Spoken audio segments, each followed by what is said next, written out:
Fala pessoal, bem-vindos a mais um Desperta Podcast. Hoje eu trouxe para vocês o Procurador do Estado, Gabriel Baltazar Müller. Seja muito bem-vindo, meu irmão. É um prazer estar aqui. Espero que a gente possa bater um papo aí muito legal, para que a gente possa conversar também sobre vários assuntos muito interessantes. É um prazer estar aqui. E diferente de que vocês estão pensando, esse cara é um amigo meu de longa data. Já me ajudou muito, diga-se de passagem. E a gente estava aqui antes de começar a gravar falando sobre concursos, né? Mas a primeira coisa que eu queria trazer aqui para esclarecer a cabeça desse nosso espectador é o que um procurador do Estado faz. Bom, vamos lá. Em primeiro lugar, boa noite aos telespectadores, espectadores, ouvintes. Procurador do Estado, ele tem como função principal ele prestar consultoria jurídica e defender o Estado nas mais diversas questões e processos onde o Estado seja autor ou réu. Por exemplo, quando alguém processa o Estado por algum motivo, por exemplo, tem uma causa que ela alega que não deve pagar determinado tributo estadual. Aí o procurador do Estado atua como um advogado da parte. Por exemplo, numa outra ação envolvendo um servidor público estadual, por exemplo, pleiteia determinada gratificação. Ele alega que tem que ganhar mais. Então, nisso, quem defende o Estado nessa ação é o procurador do Estado. Sim, em resumo, o procurador do Estado atua como se fosse um advogado do Estado e, além disso, ele também realiza funções também em consultoria jurídica, ele atua no consultivo, atua dando pareceres jurídicos para, enfim, ajudar o gestor, o secretário de Estado, outras autoridades estaduais nas tomadas de decisão. O procurador do Estado ele também atua ele também atua em ações civis públicas. A missão dele principal é defender o interesse público estadual perante o Poder Judiciário. Essa é a sua principal missão. E assim, eu vejo que é um comportamento muito... É exclusivo do direito disso aí. Eu sei que você fez o ERJ, né? Isso. Você fez o ERJ. Fez direito na UERJ e não tem como uma pessoa simples, na minha cabecinha, não tem como uma pessoa simplesmente, sei lá, tá na escola lá e falou assim, cara, eu quero ser procurador. Como é que se formou esse caminho dentro de você? Tem alguém na tua família que é procurador, juiz, ou alguém que trabalha pro Estado? De onde tirou isso aí? Não tem. Eu não vim de uma família de advogados ou de pessoas que trabalhavam serviço público. Não, nada disso. Minha família toda, meus pais, meus avós, assim, todos trabalhavam na iniciativa privada. Minha mãe, depois de um tempo, ela foi funcionária do INSS, mas eu não tinha isso, assim. Ninguém da minha família tinha feito direito. Então, eu fui, mesmo na época do colégio e tal, quis fazer direito. Passei para a UERJ, que é uma excelente faculdade. E foi lá na UERJ que, tendo contato com outras carreiras, eu tive a oportunidade de conhecer melhor o que a Procuradoria-Geral do Estado fazia. E aí, com isso, optei por ser procurador do Estado. Eu tinha alguns professores que eram procuradores do Estado. Sempre tem uma referência, né? Tem, não adianta. E, assim, quando eu comecei a estudar Direito, tinham vários juristas, professores famosos que a gente escutava, que eram procuradores do Estado do Rio de Janeiro. Então, isso, né, me fez ver... Eu pensei comigo, poxa, tem tanta gente boa, né? Tem tanta gente capacitada, é importante, que a gente estuda aqui, e eles são procuradores do Estado. Então, eu vou tentar ser também. Foi assim o meu pensamento. Então, a partir daí a gente, depois que aprendeu, né, como é que qual era o que caminho, se fazia, né? O que se fazia, né, o que precisava fazer, como é que se fazia a prova, o concurso, aí depois eu me dediquei e aí depois, mais lá para o final da faculdade, eu decidi que eu queria fazer isso. Então, eu... enfim, já comecei a estudar para isso, a me preparar para isso, né? estudar mais voltado para a carreira da Procuradoria do Estado.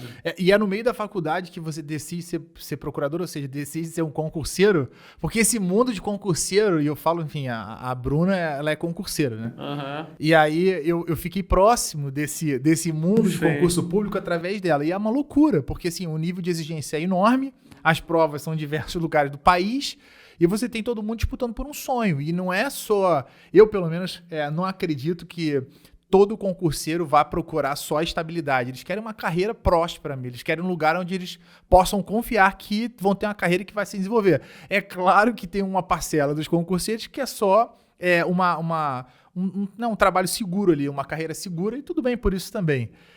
Como é que você encara, dentro da faculdade, esse mundo de concurso público? Você aprende a estudar ou estudar para concurso era a mesma coisa que estudar para faculdade?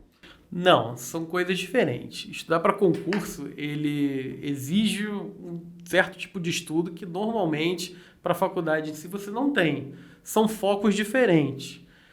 Quando eu estava estudando, quando eu estava na faculdade, muita gente da minha turma já queria concurso e já tinha uma ideia do que queria ser. Eu não tinha. Tanto que no início eu pensei em ser diplomata, porque eu fazia, além do direito, eu fazia relações internacionais de faculdade. Então, assim, eu gostava de estudar as relações envolvendo outros países. Então, eu imaginei assim, diplomata, poxa, seria bom. Mas, né, depois, aí, com o passar do tempo, eu acabei deixando essa ideia de relações internacionais de lado um pouco. Falei, não, vou focar em outra coisa. E aí eu decidi, enfim, focar meus estudos para a Procuradoria-Geral do Estado. Concurso é uma estratégia de estudo ou é só, sei lá, repetição aquilo? Porque a matéria é infindável. Na minha cabeça, a matemática não faz muito sentido, né? Você estudar para concurso e você ter uma estratégia de estudo. Eu vejo muito a Bruna aplicando muito isso, né? Ela diz que, de repente, ela descobriu que você precisa de uma estratégia para você olhar lá como é que é? O prontuário, não. O formulário lá do que vai cair e você cria uma estratégia dentro daquilo ali. Foi isso que você adotou? Olha, foi um pouco diferente por conta da natureza do concurso da Procuradoria. Porque o concurso da Procuradoria, ele não tem, por exemplo, múltipla escolha, que normalmente tem nos concursos que é a primeira públicos fase. Em geral. Exatamente, não tem. A primeira fase ela é discursiva também. Um número menor de linhas, mas ela é discursiva. Então, o tipo de estudo era diferente. A gente podia ter consulta à lei, o que em algumas provas não se pode ter na primeira fase. Mas mesmo assim, né? A gente está falando de um livro gigantesco. Sim. E que não pode estar marcado. Não. Mas mesmo assim, então, o estudo é um pouco diferente. É um estudo que até, na minha opinião, eu gosto mais. Que a gente não precisa ficar focando tanto assim em decorar o que está na lei e ter uma visão mais crítica. Aprender como aquilo é aplicado, a entender o determinado tipo de interpretação que é dada, entender o que os tribunais estão pensando, a jurisprudência sobre isso, o que os outros juristas falam sobre aquilo. Então, é um estudo mais... que a gente acaba tendo que ler mais, até muitos livros, entender muita jurisprudência.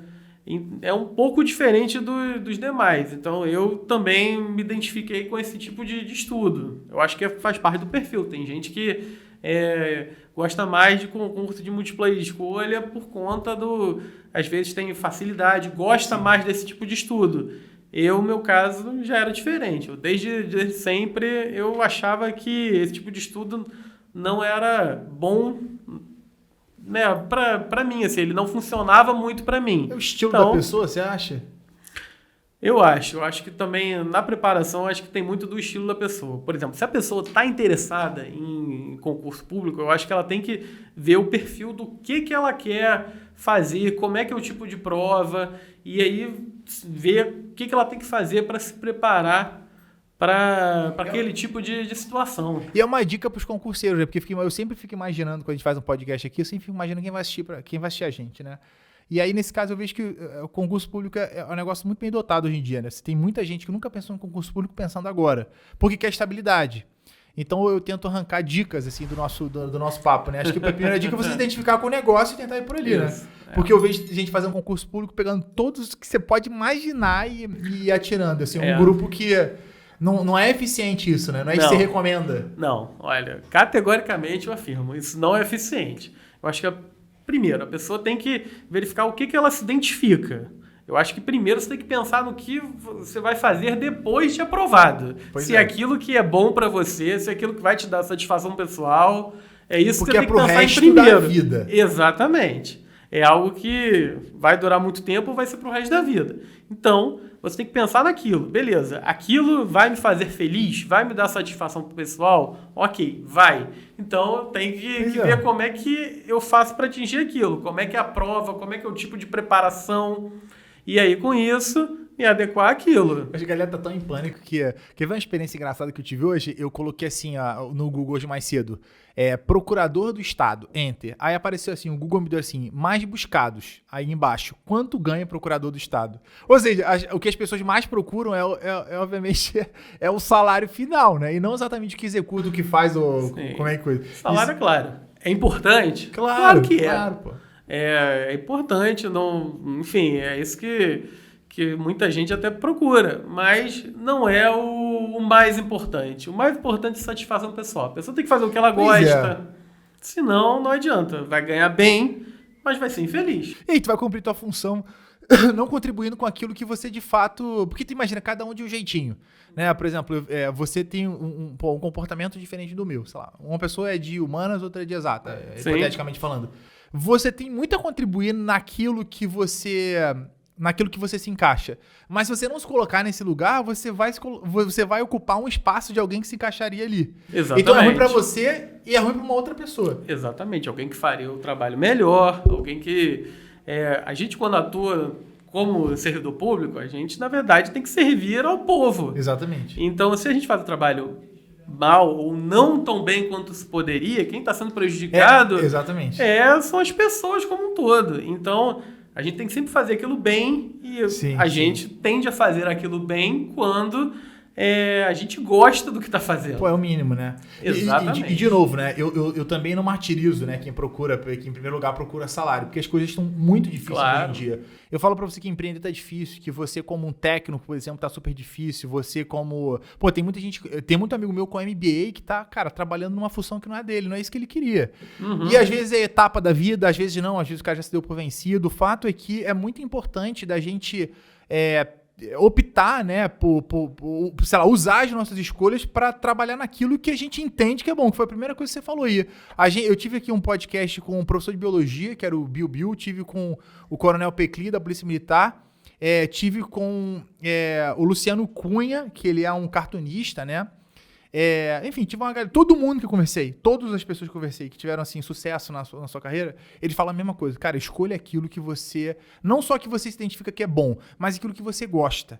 Porque se você gosta de alguma coisa, a chance de você ser bom naquilo é muito maior do que se você não gostasse, né? Você vai ter muito mais interesse por aquilo que você está fazendo, você vai gostar daquilo, você não vai ficar se martirizando por estar fazendo algo que não está te deixando... Pois é.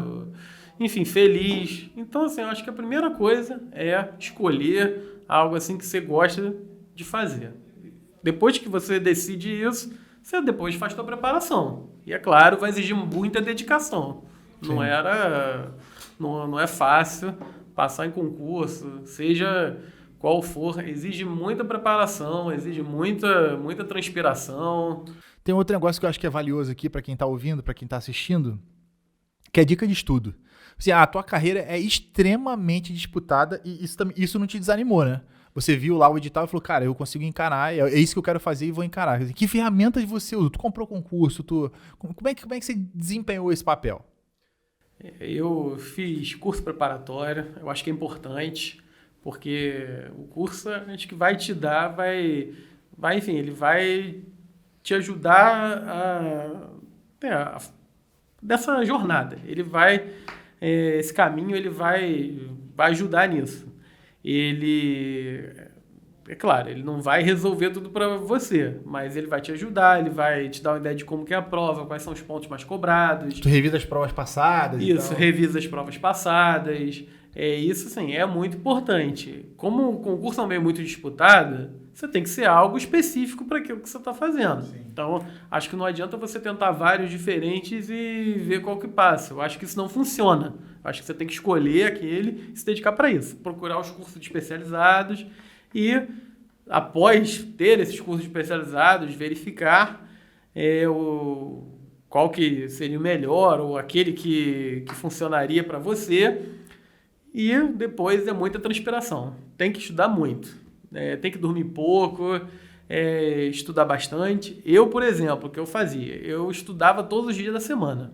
Eu não tinha isso de descansar num dia. Hoje eu não consigo estudar. Eu estudava sempre todos os dias. Todos os dias eu tinha que estudar, nem que fosse um pouco. O domingo, eu tirava algumas horinhas do domingo para poder estudar mais tranquilo. Sim. Mas eu estudava. Eu estudava de domingo a domingo, sem parar. Era cumprindo um cronograma, assim, digamos assim, né? Sim, Porque eu fico assim, é tanta matéria que não tem uma coisa, tipo assim, quando você tá lá no 30º dia de estudo, o primeiro dia você já esqueceu muita coisa. O que eu fazia para ajudar nisso, né? Pra gente não esquecer o que havia estudado? Eu separava, eu tinha um cronograma assim, de cada semana estudar uma matéria.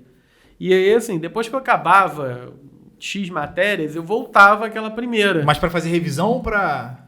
Às vezes eu estudava outros pontos que eu já via que ainda faltam eu estudar na matéria, ou às vezes eu voltava a fazer uma revisão, mas assim, eu fazia isso para poder, pelo menos assim, me dedicar a uma matéria a um tema específico. Mas assim, eu tinha a semana eu estudava determinada matéria, por exemplo, direito, pegava lá direito civil, estudava de domingo a domingo direito civil. Sim. Aí depois na próxima semana eu estudava direito constitucional, fazia assim, depois direito do trabalho, eu fazia isso num ciclo. Como o concurso da procuradoria tinham 6 provas específicas, né? O conteúdo era dividido em 6 provas, eu pegava e dividia aquele conteúdo em semanas. Então, pegava, por exemplo, primeira semana, eu estudava X. Aí, até na 6ª semana, eu estudava o último que faltava. Interessante. Aí, depois, reiniciava o ciclo. Eu fazia isso para não justamente ter essa preocupação de também não ficar muito tempo sem estudar determinada matéria. Ia reciclando aquilo em você, né? E tem uma hora também que a matemática da leitura ali, ela meio que encaixa, né? A tua memória pode não guardar Sim. tudo, mas a lógica... Exatamente, você guarda. E assim, acho que o fundamental também, qualquer estudo que você faz, é que, assim, ainda que não seja o ideal, você sempre acaba guardando alguma coisa. Então, você vai ver alguma coisa que vai te lembrar de algo.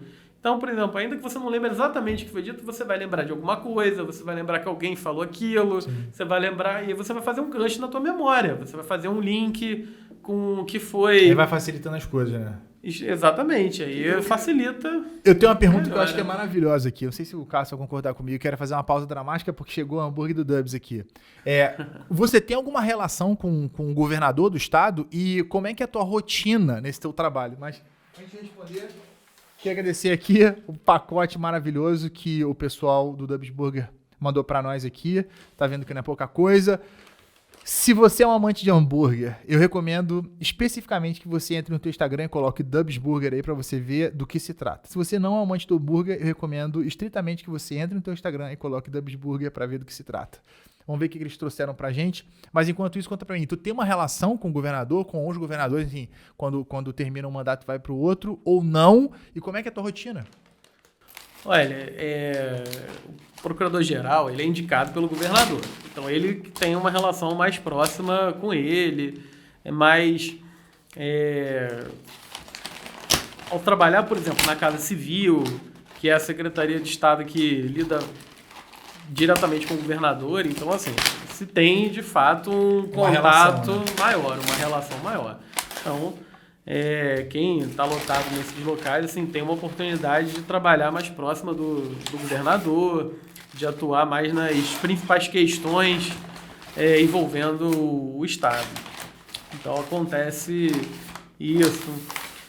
Por exemplo, a gente estava na pandemia, então volta e meia eram editados vários decretos tratando de restrições, tal. E isso, quem estava envolvido nisso, quem era era o procurador-geral.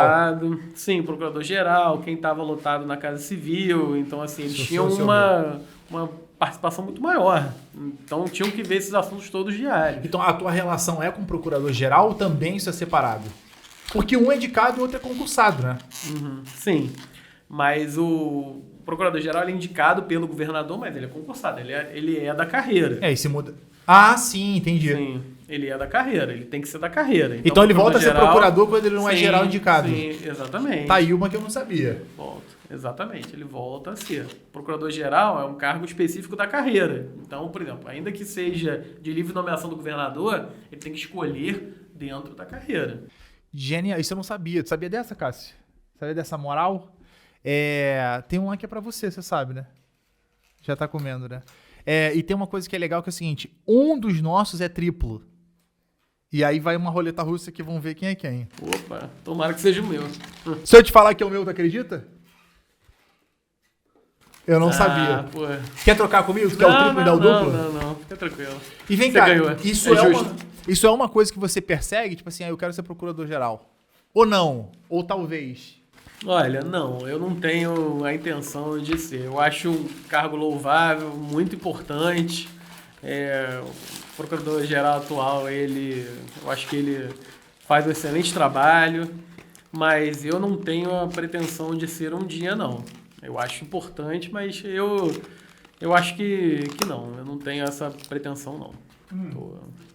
E como é que é teu dia a dia? Tu acorda de manhã, agora tá meio... online, mas meio também presencial, e agora parece que tá voltando a máscara, né? Pelo menos no aeroporto tá obrigatório máscara de volta. Você acorda de manhã, sei lá, segunda, quarta, sexta, vai para trabalhar, você recebe, você tem secretária, como é que funciona? A gente lá tá trabalhando, né, em regime, eu trabalho em regime semipresencial. Eu alguns dias trabalho de casa, mas outros dias eu vou trabalhar presencialmente. Eu acho importante, eu gosto de trabalhar presencialmente, eu acho que faz falta uma interação pessoal, interação com a equipe, com também os outros colegas de profissão. Então, pelo menos, eu gosto de trabalhar presencialmente. Então, nada substitui o olho no olho, né? Exatamente. Você vê o comportamento do setor privado aí, Google, Facebook, HP, teve uma demanda gigantesca para home office. Agora está uma demanda gigantesca de demissão agora. Tipo assim, é inacreditável o comportamento, né? Sim, exatamente. Eu acho que o presencial faz falta. Claro, sei que trabalhar de home office também tem coisas boas. Sim, às vezes sim. você rende mais trabalhando de determinada maneira. Eu acho que... Mas eu, pelo menos, eu prefiro trabalhar alguns dias presenciais. Então, assim, eu não deixo de ir alguns dias da semana, sem falta, a Procuradoria do Estado trabalhar. E fala pra mim, como é que você vê esse cenário, digamos assim, jurídico e legislativo no estado do Rio de Janeiro? Você acha que a gente tem um bom amarrado, né, de leis, digamos assim, ou você acha que a gente é muito deficiente se você comparar a outros estados? Não vou nem para outros países para ficar justo. Por exemplo, eu vejo que Minas Gerais adota... eu já vi várias vezes isso, né? Minas Gerais, às vezes, adotam projetos de lei lá, ou aprovam, melhor dizendo, projetos de lei lá, que serviriam muito bem para o Rio de Janeiro, e não tem uma relação uma relação de comportamento ou de projeto de lei que seja compatível. Imagina, o cara lá em Minas Gerais, ele aprova um projeto de lei que beneficia moradores de rua. É uma solução que tem para moradores de rua. E não tem essa correlação, né, entre os deputados, enfim. Você acha que para procurador-geral tem essa relação também? O procurador-geral de Minas Gerais, assim, um deles, né, ou do Sul e tal, tem essa correlação entre vocês ou também o jeito que vocês se comportam para com os processos? Existe essa correlação, sei lá, esse networking, digamos assim? Sim, no âmbito da Procuradoria e também no âmbito de outras carreiras, a gente tem um intercâmbio muito bom. Então, a gente tem vários eventos, a gente tem uma interação muito grande com outras procuradorias de outros estados, até legal. também de outros municípios. A gente tem bastante, troca-se bastante experiências, formas de trabalhar. Por exemplo, a gente também, claro, como todo órgão público, a gente também precisa de muita coisa ligada à questão digital, de tecnologia da informação. Então, determinado, por exemplo, está na Procuradoria, desenvolve um programa que funciona muito bem. Então, isso, assim, troca-se, se adapta, Sim. bem como experiências, atuações em conjunto também. E não tem mais muito processo físico, né? Tudo online hoje em dia, né? Ou ainda tem no passado? Ainda tem, mas é bem diminuto. Assim, atualmente, grande parte do trabalho já está dentro do... Assim, já tudo eletrônico. Uhum. Poucas coisas são... Porque tem muita coisa para trás, né?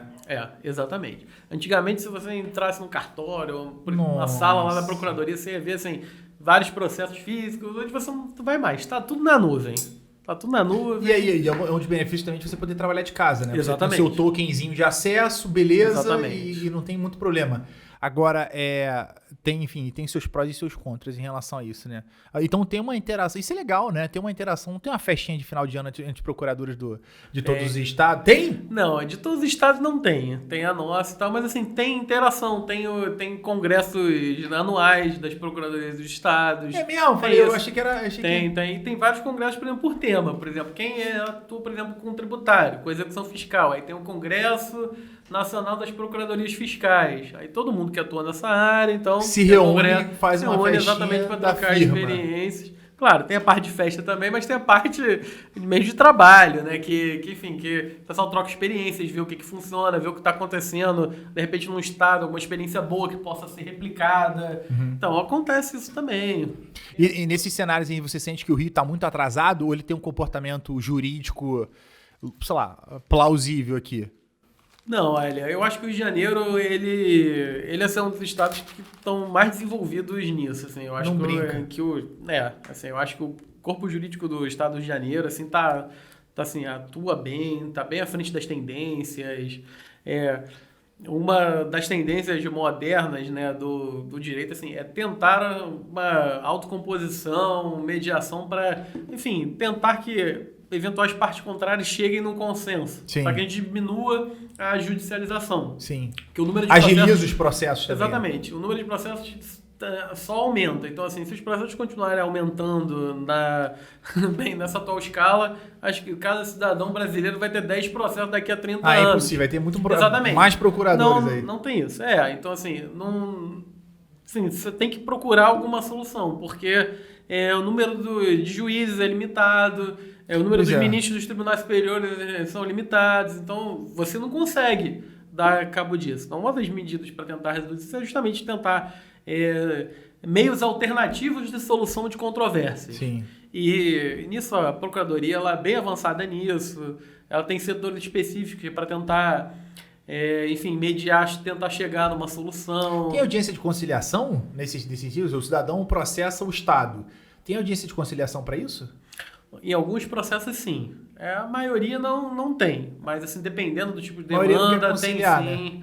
Né? Determinados tipos de demanda tem, às vezes, períodos que o próprio Poder Judiciário ele tenta mutirões de conciliação, então... Sim, para diminuir o número de processos. Exatamente. Porque, assim, tem processos que são fáceis de se resolver. Tem coisas que, às vezes, são muito pequenas, que acabam gerando processo sem precisar, ou que facilmente você resolveria.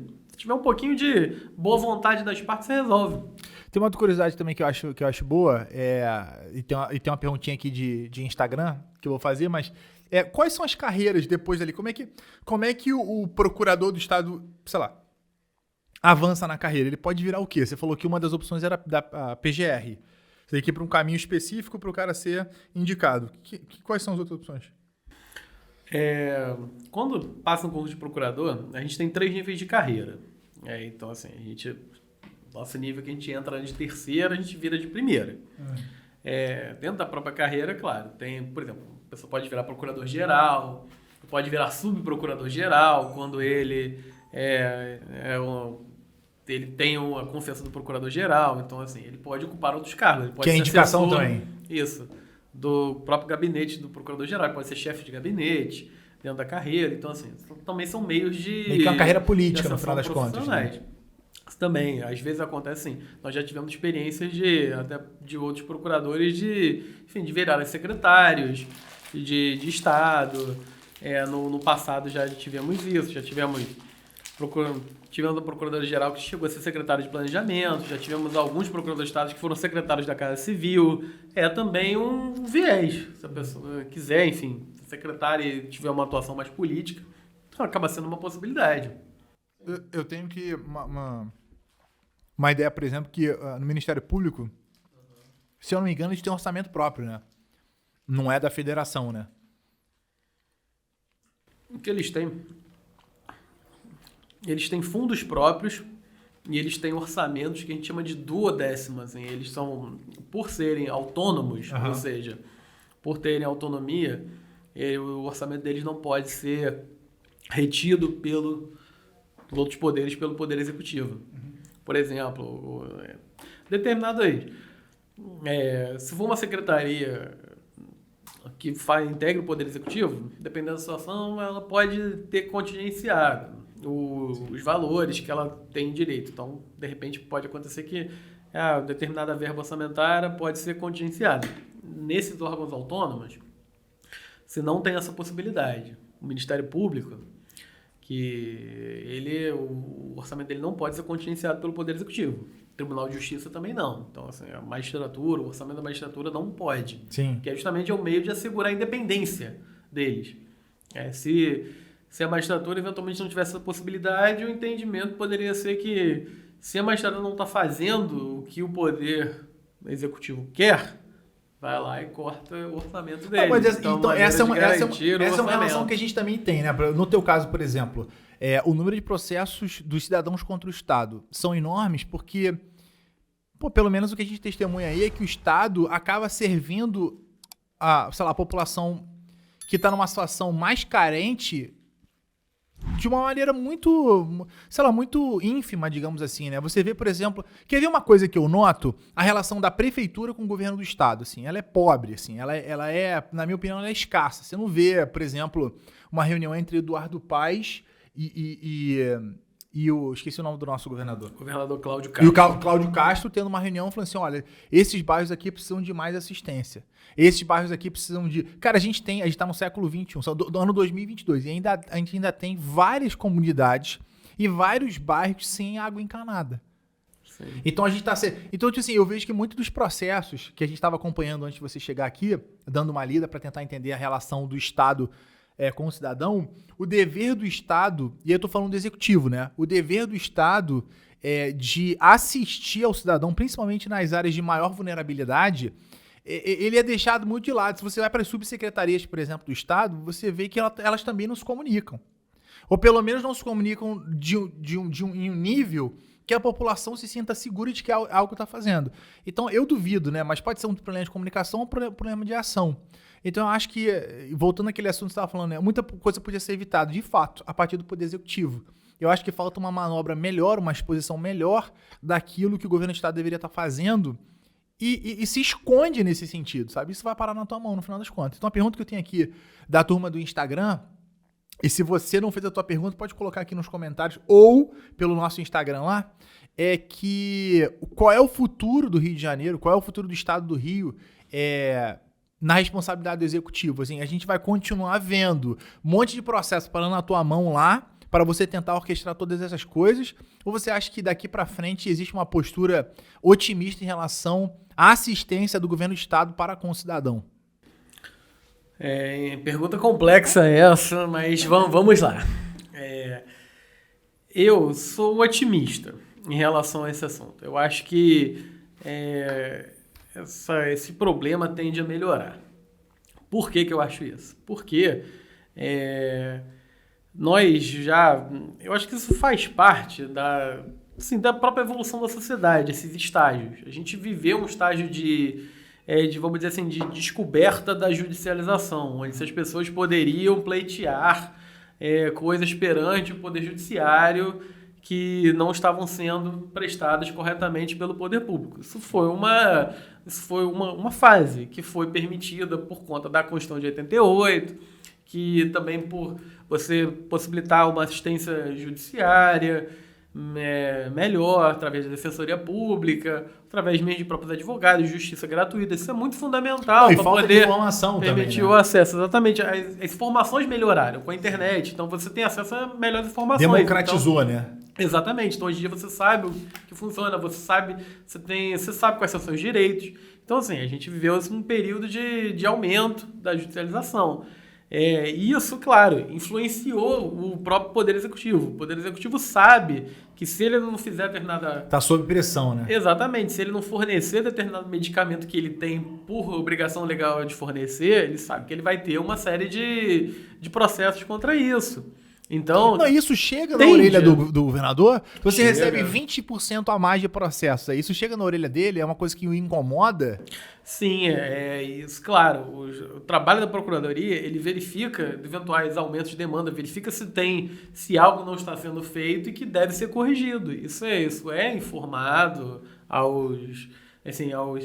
os agentes políticos, né? Os secretários, o governador. Tem essa reunião, ele presta essa conta pro time. Sim, claro. Tem essa informação, esse diálogo. É que às vezes a gente não sabe que tem. E assim, uma realidade do Poder Executivo, né, uma realidade de quem acaba estando mais envolvido no governo, é que lá a gente sabe que as demandas são muitas. Então, assim, são demandas de N lados, né? A gente sabe que o Brasil é um país carente. Sim.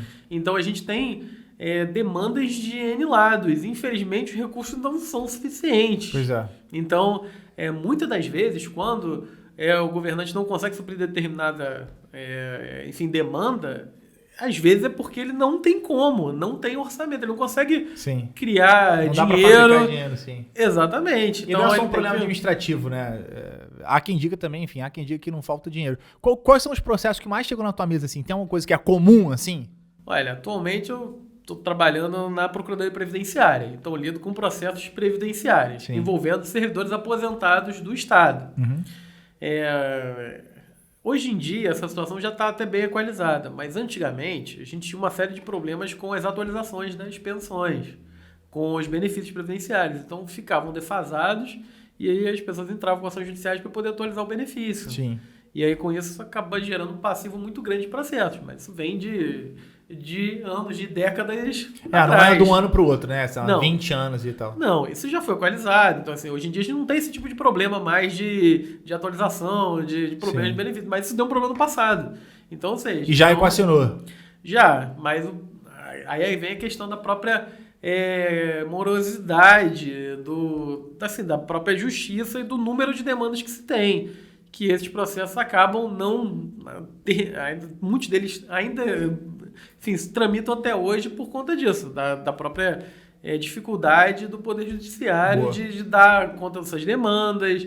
Porque é um processo, você falou, é um processo moroso, né? Assim, é um conteúdo literário, praticamente. Assim, é texto sobre texto para você poder organizar a casa, fazer o pedido e receber a aprovação, né?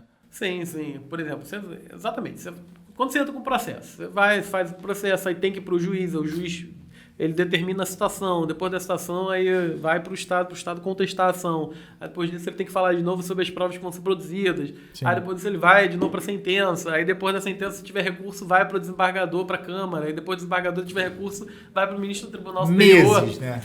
Então, assim, anos nessa situação. Então, dependendo do tipo de complexidade de um processo, você acaba que ele arrasta por vários anos por conta disso. Assim. São muitos processos. Sim. Então, você acaba que você não consegue... Eles não terminam num tempo hábil, que né? deveriam terminar. Sim. Tá aí uma outra Exatamente. dificuldade. E aí eu Exatamente. queria te fazer um pedido que é essa mensagem de despertamento, né? Esse discurso de despertamento que a gente pede para todo mundo aqui. E aí eu gostei muito daquilo que você falou sobre o concurso público, né? Você se identificar com aquilo que você acha que é bom, mas também daquilo que você gosta de fazer. Então, assim, que mensagem você tem pro cara que, apesar de novo, você é um cara muito novo, o procurador do Estado é uma coisa muito destacada, né? Que mensagem você tem, assim, de despertamento pro cara que sonha, né? Não só no salário, né? Porque também é justo sonhar com salário, mas que sonha em seguir uma carreira que ele acha que tem simpatia com ela. Né? Qual é o cara que tá entrando na faculdade agora? Que mensagem você tem pra ele? Mas também não esquece do cara que é concurseiro e tá mó tempão nessa luta, né? Que mensagem você tem pra essa galera? Bom, em primeiro lugar, nunca desista dos seus sonhos.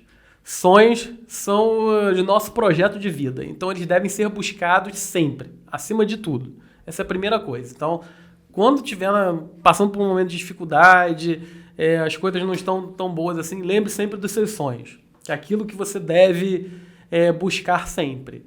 A partir do momento que você viu e que você tá com o teu sonho na cabeça, aquilo tá te motivando, e aí vem a questão da transpiração. Tem que buscar muito, tem que correr muito atrás dos seus sonhos. Concurso exige esse tipo de preparação, então quem busca isso, ou até mesmo quem tem aí uma ideia de... Sim, que não quer concurso, assim, mas tem outros sonhos, tem outros projetos. A primeira coisa que se tem é sempre sonhar acima de tudo. Essa é a primeira coisa. Nunca podemos deixar de sonhar. E em segundo, batalhar muito pelo que a gente deseja. Cara, e se você puder escolher uma pessoa para sentar aí e trocar essa ideia com a gente, uma pessoa de relevância para você, quem que você escolheria? Olha, eu escolheria... pensar no nome, eu pensaria assim, como a gente discute atualmente na sociedade muita economia, a gente acho que está... enfim, não se sabe como vai ser a situação atual do país, com o teto de gastos, com o estouro do teto de gastos ou não vai estourar. Eu acho assim que a economia é uma preocupação grande das pessoas atualmente. E assim, um economista que eu sou muito fã, até por conta dos trabalhos passados, é o Armínio Fraga. Boa! Eu sou fã dele, fã do trabalho dele, tanto na iniciativa privada quanto na experiência que ele tem em pública. Então, assim, eu gostaria muito de bater um papo com ele, de ter oportunidade de conversar justamente sobre a situação econômica do país, ver quais seriam... Se tem futuro, se não tem. Se ele está otimista, se ele está pessimista, se ele está... Enfim, ele não tem ideia do que vai acontecer. E o que fazer, né? E o que fazer, principalmente, né? Porque, enfim, no cenário a gente sabe o que fazer. Então, eu gostaria muito de bater um papo com ele. Armínio, fica aqui o nosso convite, o meu e do Gabriel. A gente queria muito que você viesse aí. Vou pedir para a minha turma entrar em contato com você aí. Cara, eu queria te agradecer demais, assim, por essa pincelada, principalmente para quem é concurseiro aí, concurseiro de plantão, acompanha aí, entre em contato lá no Instagram do Gabriel e, pô, usa essa ferramenta. É um prazer. Né, pra gente trocar essa ideia, tentar te ajudar naquilo que você está provocando aí. Queria te agradecer demais pelo papo de hoje.